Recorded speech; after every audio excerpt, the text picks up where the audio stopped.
Hello and welcome to my channel, My Take on It. I'm Steve, your host today, and always. Okay, so it's January 4th, approximately 7:40 p.m. Pacific Standard Time, where I am. And I'm going to talk, in this video, I'm going to talk about international events, current events, very current, changing by the moment events. Of course, by now, anyone who's interested or pays attention to anything knows about the law enforcement apprehension in force of Nicolas Maduro from Venezuela, and the destruction of some of his military infrastructure. In addition, although many, especially in Canada, won't be hearing much about this, or from what I understand, aren't hearing much about this from the legacy media, is what's going on in Iran. And so before I go on, I'm going to mention two channels. The first channel is Meyer Tusi's channel. That's Tusi TV, Tousi. He's an Iranian fellow living in Britain. He's lived, I guess, in Britain for most of his life. His father's still in Iran, pretty much under house arrest. But the word we have so far is that his father is all right. But Tusi has a lot of sources on the ground in Iran, and he runs great live streams and has over almost 1.3 million subscribers now. So he's the real deal. In Canada, we have Goldie Gameni, who is a former PC member of provincial parliament, who was smart enough to get out, and now she's a new media podcaster and activist for Iran. So check out her channel too. Both are great people, and their channels are great, and they do some crossover. So I'm not so much here to talk about that tonight, although these things intersect. I hate that word now, but I've spoken in previous videos about the tides of history and the undercurrents, cross currents of how history unfolds. And I said some time ago that we were on the cusp of a particularly historic time, for lack of a better word, with the convergence of a number of things. And we're seeing even more of that now. And the reason I'm here tonight is I want to talk about how the world is changing and how the world is going to change. Now, since President Trump came to office, one of the first things he did was to reimpose the sanctions on Iran. And he pressed Europe to implement the snapback sanctions that were built into the disastrous JCPOA, which we got thanks to Obama and Kerry. Now, if you don't like these politics, you might as well leave now. If you're interested in a thoughtful analysis, particularly on a meta level, then please, I invite you to stick around. I also invite comments. Any comments you'd like to make, just please keep them respectful. We don't have to agree, and I'm always happy to learn. So if you have more information that's valid, I'll be happy to take a look at it, cross-reference it, and if necessary, revise my opinion. Most of tonight, though, is going to be analysis, some commentary, very little opinion. But I'm going to start with the opinion, some may say.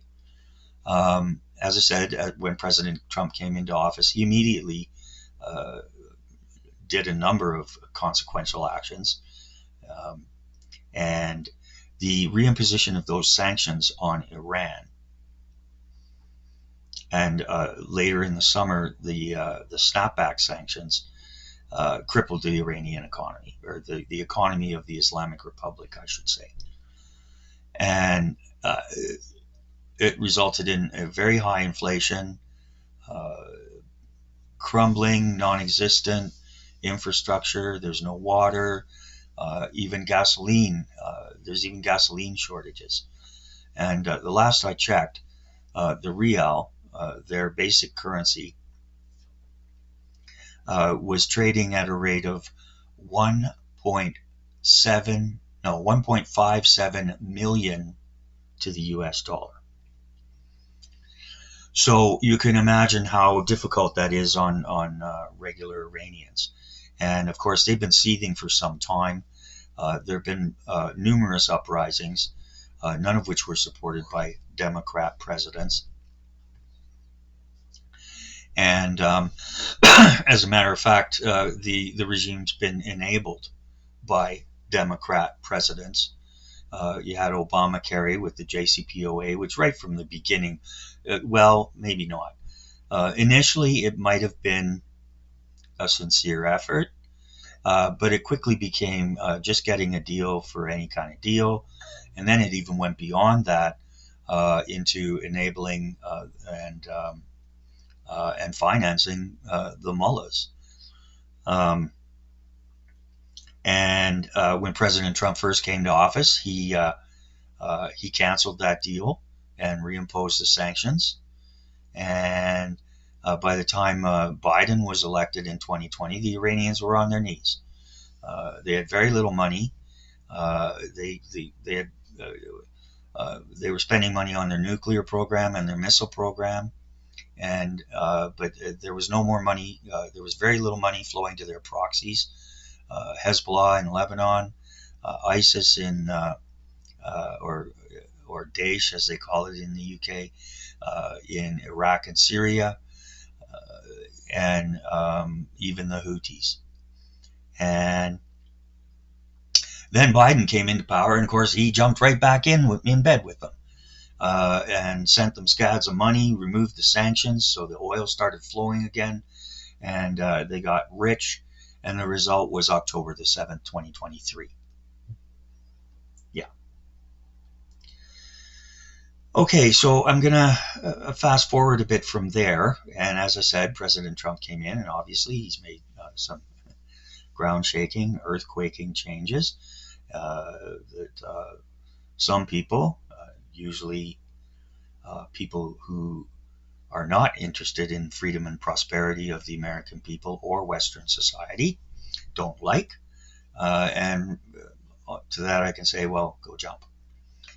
Again, this isn't the channel for you. So anyways, enough of that. So it's looking more and more like this may take a while. Iran is a big country, but in every city, in every province, uprisings are occurring. People are taking to the streets. They're taking over police stations. They're arming themselves. They are taking down IRGC security forces in the street and beating them and dragging them through the streets, which is what they deserve. Of course, the regime is doing its best to fight back, but it hasn't done so as it has in previous demonstrations. Previously, they've been ruthless. They've gone in. They've murdered people. They've arrested thousands. Last year alone, I think over 20. They executed over 2,500 people.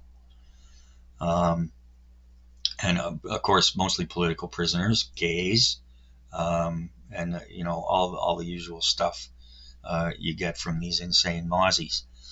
So, anyways, and instead of the demonstrations quieting down, they've been increasing and spreading. And there is coordination behind them. And I think people can probably guess where that coordination comes from. Israel's been there on the ground, as we saw from assassinations from previous times and all sorts of other things. And there's been a lot of planning, a lot of thought that's gone into this. And the 12-day war was kind of the tipping point, and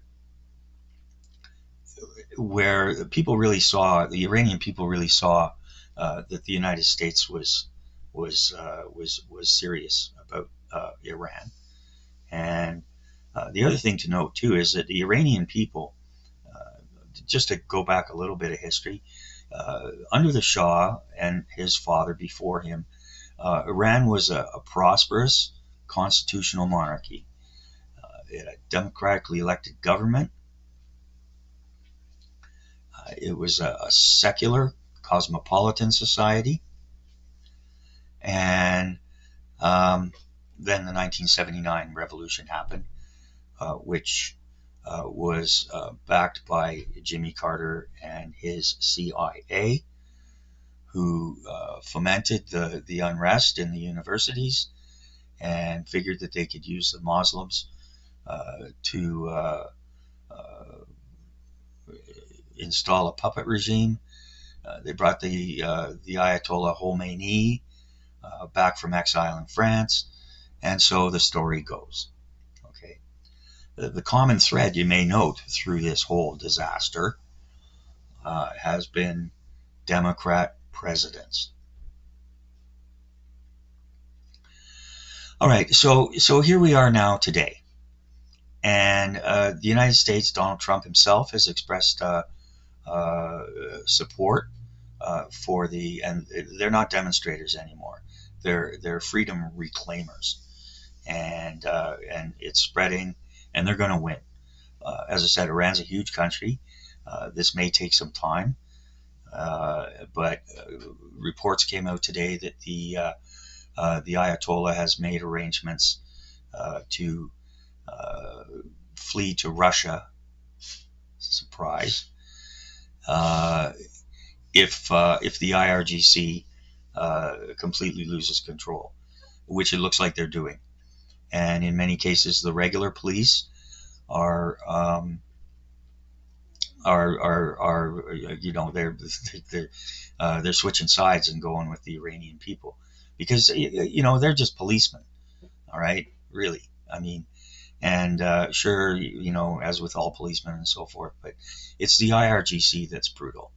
And there were also reports that came in that the regime was flying in jihadist proxies from Iraq and sending them out in the streets to do the dirty work, because the IRGC is no longer capable of it. Yes, they show up in pockets and they're doing nasty things. But for the most part, the police, they're suffering just as much as the rest of the Iranian people with the disastrous economy that the mullahs have created. And so, you know, many of them already quietly sympathized, and there's lots of videos out there. Again, I encourage you to visit Meyer and Goldie's channels. They have some great video and so on and so forth. And so anyways, so that's where we're at now. But I'm going beyond that. I've been watching international affairs actively for 45 years, maybe even longer. And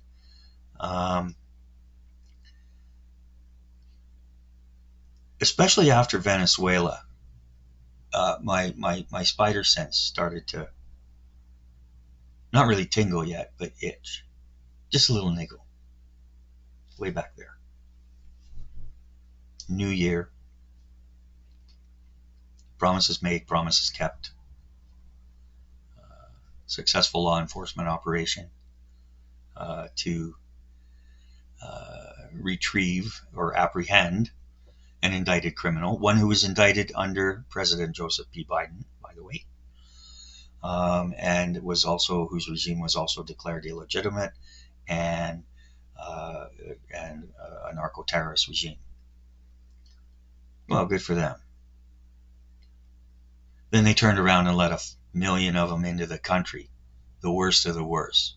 Trendagra, the other cartels, all that. And President Trump's still trying to deal with that. But that's another thing. That's another undercurrent that's been going on. Slowly but surely, I think the last numbers I saw, the Trump administration had deported over 500,000 people. 1.2 million people had left of their own accord, or through the program where they get a plane ticket, $1,000, and off they go. There are plenty more in the pipeline, and now with Venezuela liberated, a lot of those Venezuelans are going to go back to Venezuelan jails, and ain't nobody going to be able to do anything to stop it.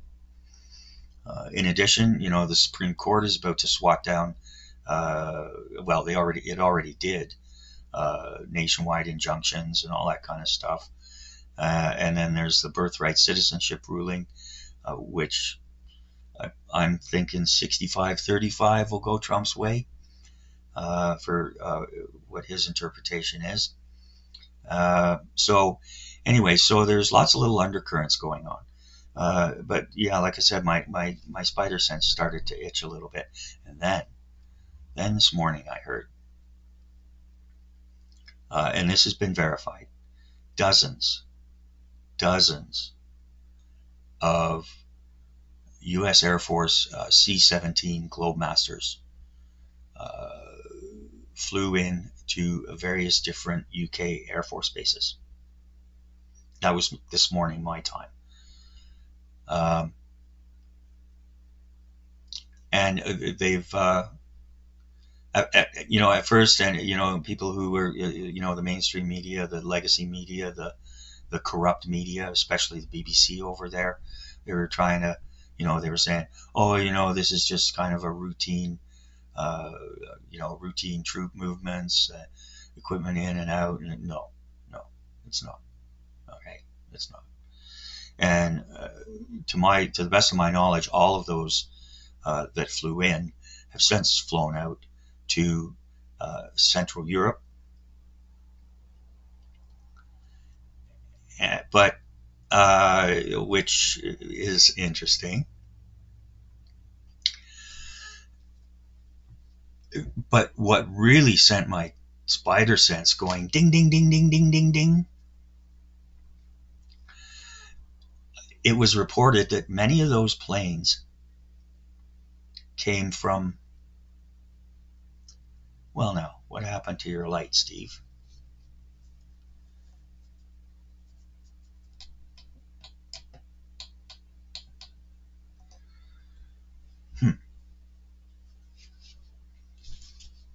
One moment, please. Sorry about that. One of my favorite main lights is going wonky on me, so I apologize for that. So where was I? Oh yeah, what really sent the spider sense tingling. Many of those planes, of course, it wasn't reported how many, had flown out of, what was reported was they had flown out of Kentucky and Georgia. And that really made me perk my ears up, because Kentucky at Fort Campbell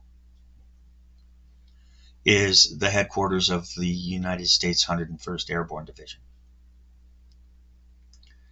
Georgia, at Fort Benning, is the headquarters of the 3rd Ranger Battalion, 75th Ranger Regiment.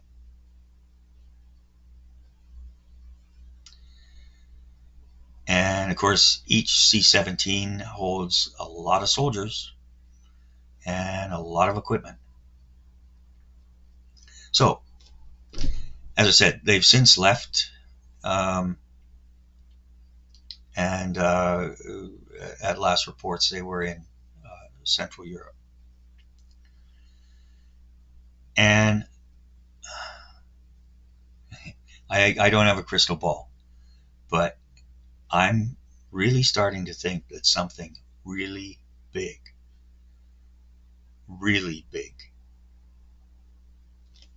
big, like Barney Fife said, this is big, big. If you haven't seen that clip, you have to go check it out. The Andy Griffith Show. Yeah. Barney Fife. This is big. And I think it is. And I think it's going to be. And the thing is, Central Europe, okay, fine. So it pretty much, it's left turn Europe, or sorry, left turn Lebanon and Syria, and right turn Iran. And of course, the IDF is completely silent, which is never good. Usually you get little things coming out, but we've had nothing. And the little, the one, okay, I'm just going to list off the things. Okay. First thing is Hezbollah in Lebanon was supposed to disarm by December 31st and move back from south of the Litani River. They were supposed to move back from south of the Litani River at the time of the ceasefire, which they sort of did, but now they've started coming back in. But they were supposed to completely disarm everywhere in Lebanon by December 31st, and they haven't, and they're not going to. And they've said they're not going to.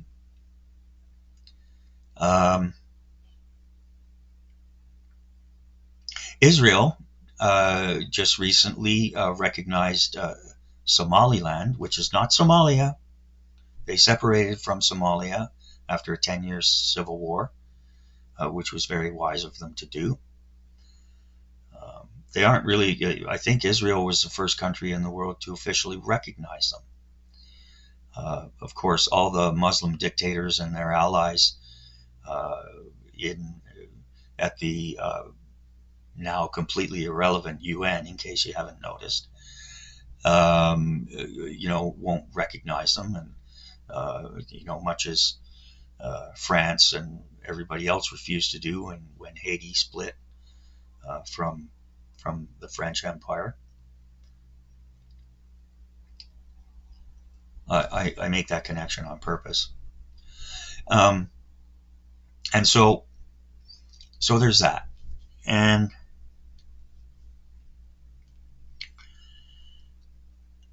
the recognition of Somaliland. Yeah. Okay. So Somaliland is to the north of Somalia, and runs north to south along the coast between Djibouti and Somalia.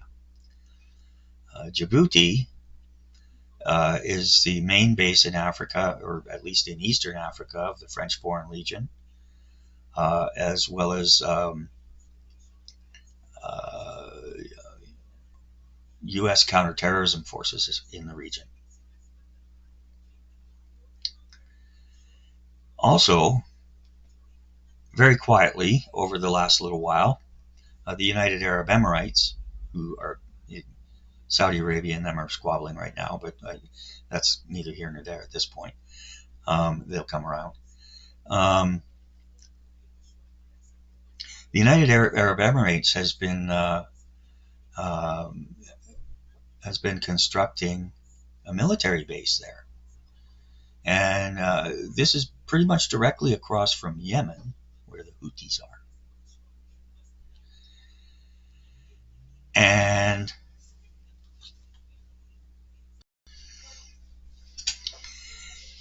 at Berbera Airport, which was an airport, but now it's an expanding military base. And I had to look around a little bit and ask a couple people. But it turns out, sorry, I had to put my glasses on. My eyes were getting tired. It turns out uh, Israel's also been involved there. And of course, the UAE is a signatory of the Abraham Accords, which technically makes them an ally of Israel. And so I thought that was very interesting. And the fact that Israel, with its military capacity, with its technological capacity, with its agricultural knowledge, um, can bring many, many, many benefits to Somaliland. And of course, Somaliland brings a highly strategic base um, right across from Yemen, which won't upset the Saudis either. So, anyway, so yeah, so we've had a few different things converging here, and um, this president, President Donald Trump, uh, he thinks he thinks so far above all the chatter and BS that people try to throw at him, and as a matter of fact, he in a way he encourages it because they're looking the other way while he's doing what he wants to do. And geez, life with a cat and a wife is hard sometimes. Excuse me. So, anyways, so we've got Lebanon, we've got Syria, where there's still a very serious ISIS problem. We have the Houthis, who have been cutting off Red Sea shipping, and we have Iran, which is the head of that octopus, collapsing.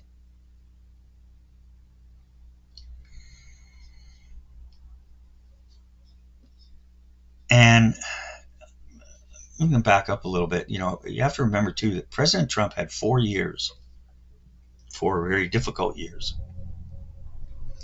after his first term. But he had 4 years to think about how he would change the United States and change the world. He had 4 years, and remember, this guy's a genius. I think his official IQ is 156. He's right up there with Musk. Um, and he's had 4 years to think about who he wants to put in place. He's had 4 years to think about um, how to implement it all. And unlike previous administrations, previous Democratic,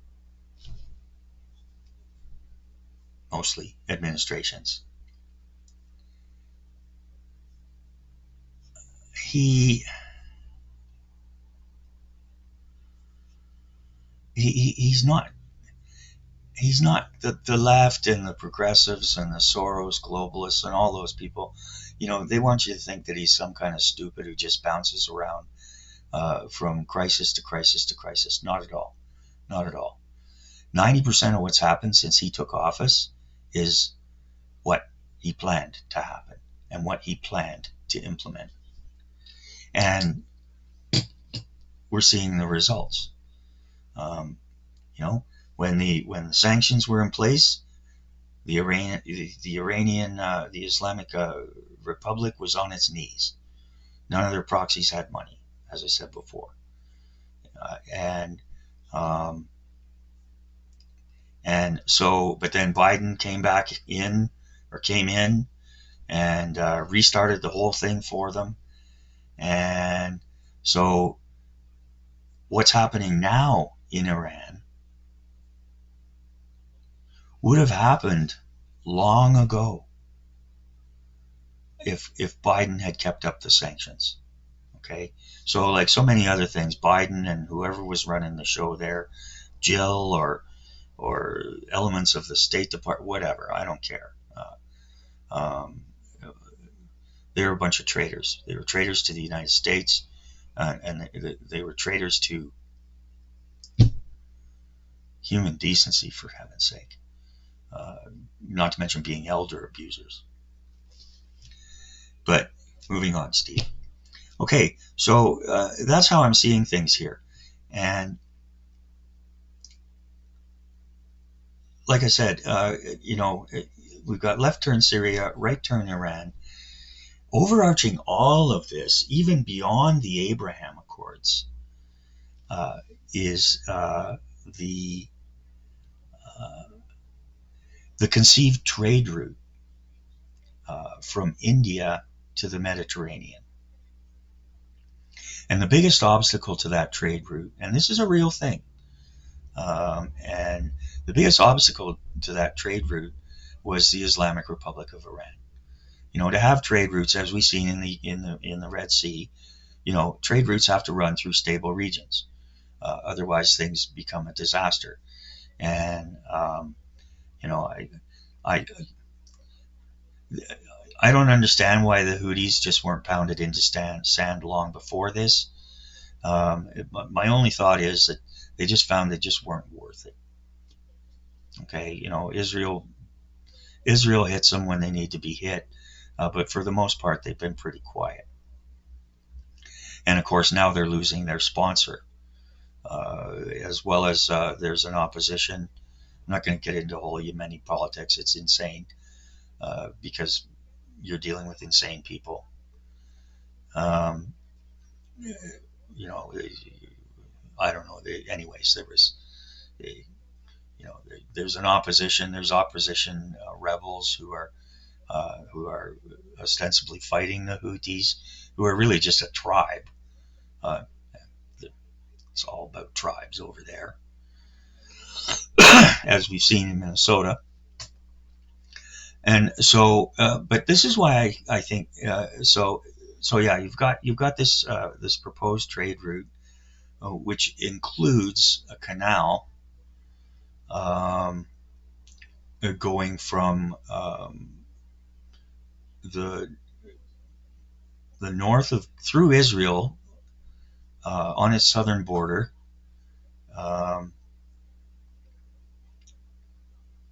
It would basically run down. Here's Gaza, here's Israel. It would run down the middle, but it would be all in Israeli territory, as an alternate down to the Red Sea. Now, this wouldn't damage.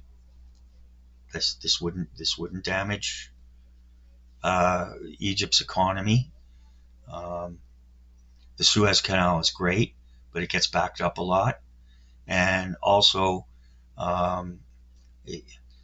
it wasn't designed or built to handle the size of ships that we have now. And so this would be, it would be an alternate route to help to take that pressure off, which would be good in a lot of ways, which would mean, just by shutting down one waterway, you'd still have an alternate. And it would be a real boon for trade throughout the region. So before peace can break out and prosperity everywhere, these things are going to have to be dealt with. And I have a sneaking suspicion that President Trump,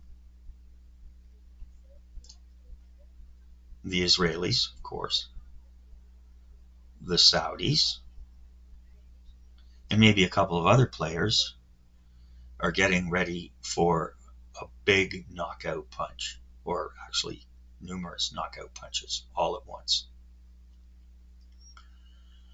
So we'll just have to see. And if I'm wrong, I'm wrong. Events will continue on as they are. It may not happen all at once, but it may happen in very quick succession. Because as anybody who's boxed, knows you don't. You hardly ever just get to hit the guy once and he goes down, right? You gotta, yeah. And there's a lot of boxers in this ring that we're fighting. So that's my bold prediction, and I wish the Iranian people well. They're great people. The people that I know, wonderful people. Food's great. Uh, uh, Men are handsome. Women are beautiful. Don't tell my wife. Um, but and they're highly educated, and I'm overjoyed to see them throw off the yoke of this brutal oppression, and that's all you get with Islam is brutal oppression almost everywhere. You know, the Saudis are coming along, but they're far from perfect. The Qataris and all those people, you know, it's. But I'm not here to insult anybody. I'm just facing the facts. You know, they have this insane uh, religious Marxist intersectionality. Um, and you get the same with the Palestinians, and it's just been a scourge on the world for decades now, and it's time it stopped. And I wouldn't be surprised at all to see something very big happen in the next week or so. So that's all I've got for you now. Check out my other videos that are on the channel. You can go back. I've made predictions before. Most of them have come out true. Maybe not as quick as I expected, but I think I do a pretty fair and accurate analysis with some excellent insight, if I do say so myself. So I'll continue to make some more videos. If you stopped over from my other channel, Steve's Vintage Model Builds, try to keep the politics down on that. But welcome over, and I'm just going to put up a brief post inviting people to check out this video. So as I said, I welcome comments. Please keep them respectful, and excuse me. And as I said, I'm open to having my opinion change, my mind change. All you have to do is to give me facts. So that's it. So thanks to everyone. God bless the American people. God bless President Trump. God bless Israel, and God bless the Iranian people. Thanks for stopping by.